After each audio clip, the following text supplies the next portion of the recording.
వచ్చాను అప్పుడు మాకు నేనేమి దీంతో లేను, మాకేం లేదు అన్నది చెప్పింది కదా. మరి మా డాడీకి పెట్టిన మెసేజ్లు నా దగ్గర ఉన్నాయి, చూపినా ఆమె ఏం పెట్టిందో.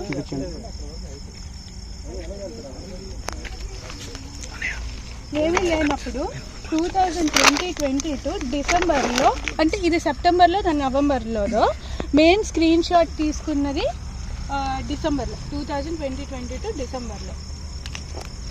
చూపించండి మేడం, అలాగే మైక్ చూపించండి. మాధురి డీపీ కూడా కొంచెం బ్లర్గా ఉంది, బట్ తెలుస్తుంది కదా మీకు. దాన్ని జూమ్ అవుట్ చేయండి.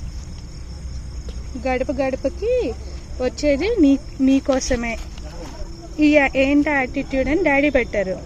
మోస్ట్లీ నాకు నీ స్మైల్ చాలా ఇష్టం, నవ్వితే బాగుంటావు, చాలా చాలా హ్యాండ్సమ్. ఏమీ లేనప్పుడు ఇలాంటి మెసేజ్లు ఎవరైనా పెడతారా? ఫ్రెండ్ అని కదా అమ్మ, ఫ్రెండ్ అయితే ఇలాంటి మెసేజ్ పెడతారా? ఓకేనండి, బేసిక్గా మీరు ఇలా పబ్లిసిటీ చేయటం వల్లనే 2022 డిసెంబర్ ఏంటి అంటే ఆ రోజు స్క్రీన్ షాట్ తీసి మేము మమ్మీకి మెసేజ్ పెట్టాం. ఆ రోజు చూసారు కదా, డేట్ కనిపిస్తుంది కదా మీకు, ఆ స్క్రీన్ షాట్ చూడండి. ఆవిడ మెసేజ్లు ఇంకా ఉన్నాయి, స్క్రీన్ షాట్ చాలా మేమన్నారు 2022 సెప్టెంబర్లో వస్తే అంత త్వరగానే అంటే ఏం లేదండి కదా. మరి చాటింగ్ ఏంటి, ఈ మెసేజ్లు ఏంటి, ఎవరు ఆమెని రాంగ్ గా స్ప్రెడ్ చేస్తున్నారు. అయితే ఆవిడ ప్రెస్ మీట్ లో అయితే అవే సంభాషణలు చెప్పారు. ఆవిడ మీడియా మిత్రులు అడిగిన క్వశ్చన్కి కూడా ఆవిడ సమాధానం ఏం చెప్పారంటే, నాకు పూర్తి స్థాయిలో అసలు రాజకీయంలోకి తీసుకొచ్చింది ఇద్దరు భార్యాభర్తలు.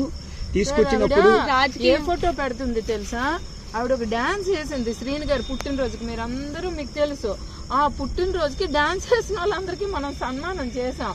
ఆ సన్మానం ఫోటో పెట్టి మేము కొండపై వేసామని చెప్తుంటే ఏంటి అబద్ధాలు, ఏంటో చెత్త మాటలు. మా ఇళ్లలోకి దూరిపోయి మా ఇప్పుడు మీ పిల్లలు అయితే సెటిల్ అయిపోయారు, ఒక పాప డాక్టర్ అయిపోయారు, ఇంకో పాప మ్యారేజ్ అయిపోయింది అనుకుంటూ ఆవిడ ఏమంటున్నారంటే, మరి నాకు ఒక భవిష్యత్తు ఉండాలి కదా. అసలు లింక్ ఎలా ఉంది, దువ్వాడ శ్రీనివాస్ ఆయన మాకు లీగల్ గా ఫాదర్, ఆయనతో ఉండడానికి మేము వచ్చాం. వాళ్ళ పిల్లలకి మా డాడీకి సంబంధం ఏంటి, వాళ్ళు ఎందుకు వస్తారు? వాళ్ళు కావాలంటే వాళ్ళ హస్బెండ్ దగ్గరికి వెళ్ళి వాళ్ళ డాడీ దగ్గరికి తీసుకెళ్లి ఫైట్ చేయించమనండి. అక్కడ ఫైట్ చేస్తే లీగల్ గా రైట్ ఉన్నట్టు. ఏం రైట్ ఉందండి? మా ఇంటి దగ్గర మా డాడీతో మేముంటే ఆమె లేకపోవడం ఏంటి, నాకు అర్థం కావట్లేదు. అదేలా లీగల్ ఇప్పుడు వాళ్ళ హస్బెండ్, వాళ్ళ పిల్లలు, వాళ్ళ కుటుంబం వాళ్ళది బ్లడ్ రిలేషన్. వాళ్ళు ఇంకో విషయం ఏమన్నారంటే, మీ రాజకీయ లబ్ధి కోసం మాత్రమే ఆవిడ్ని బ్లైమ్ చేయడానికి, శ్రీని గారిని బ్లైమ్ చేయడానికి గానీ ఇలా చేశారనే ఉద్దేశంతో ఆవిడ కూడా మాట్లాడారండి. ఒక్కటి మీ అందరికీ ఏంటంటే, ఈ బ్యాక్గ్రౌండ్ మా డాడీకి కాదు, మీ అందరికీ తెలుసు. ఇది మా మమ్మీ బ్యాక్గ్రౌండ్.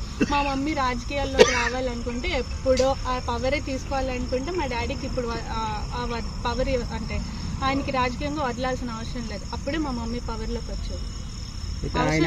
మీ డాడీని అయితే పూడే క్రమంలో ఆయన ఒక గ్యాంగ్ లీడర్, ఒక డాన్, ఒక స్టేట్లోనే ఆయన నెంబర్ 1 పొజిషన్. కాబట్టి ఆయన అవసరం కోసమే వీళ్ళు అందరూ కూడా ఇప్పుడు ఆయన్ని బ్లేమ్ చేస్తున్నారు. కొన్ని ఛానళ్ళు కొన్ని పత్రికలు కూడా ఆయన తప్పుపడుతున్నారు అని అన్నారు. అయితే అక్కడ ఉన్న మీడియా మిత్రుడు ప్రశ్నించాడు, మీరు ఏమైనా డిపార్ట్మెంట్ షూట్ వేస్తారా వాళ్ళ పైన అంటే, దానికి ఆవిడ సత్యమేర అంటూ మాటలు మార్చే ప్రయత్నం చేశారు. సార్ ఆవిడవి ప్రూఫ్స్ అన్నీ ఉన్నాయి సార్. ఆవిడ ఎలాంటి తప్పుడు చాటింగ్స్ కూడా చేసిందో మా దగ్గర ప్రూఫ్స్ కూడా ఉన్నాయి సార్, స్క్రీన్ షాట్స్ కూడా ఉన్నాయి. పెళ్ళిళ్ళు అయ్యే ముందు తెచ్చుకోమని, తనకు 3 పిల్లలు ఉన్నారు కదా, ఆ 3 పిల్లలు ఎవరెవరి పిల్లలు తనకు క్లారిటీ ఇవ్వమని చెప్పండి. DNA టెస్టులు కూడా చేయమని చెప్పండి. DNA టెస్టులు తన పిల్లలు ఎవరితో పుట్టారు అనేది, దాని క్యారెక్టర్ ఎలాంటిది అనేది మేము బ్లేమ్ చేయడం కాదు, టెస్టులు చేయమనండి. టెస్టులు చేస్తే రిజల్ట్ వస్తుంది కదా. మేము ఏ వ్యక్తి పేర్లు చెప్పం బయటికి, మేము ఏ వ్యక్తి పేర్లు చెప్తే వాళ్ళ ఫ్యామిలీని తప్పుపడిన వాళ్ళు మోసం. ఈమె క్యారెక్టర్ కోసమే నేను ఎవరితో ఏ విషయాలు, ఎందుకంటే నా ఫ్యామిలీలో నా పిల్లల జీవితాల్లో మాకు ఇబ్బంది పెట్టింది కాబట్టి. లేకపోతే ఎంతో మంది ఎవరో వెళ్తుంటారు పోతుంటారు, మాకు రోడ్ల మీద వెళ్ళటి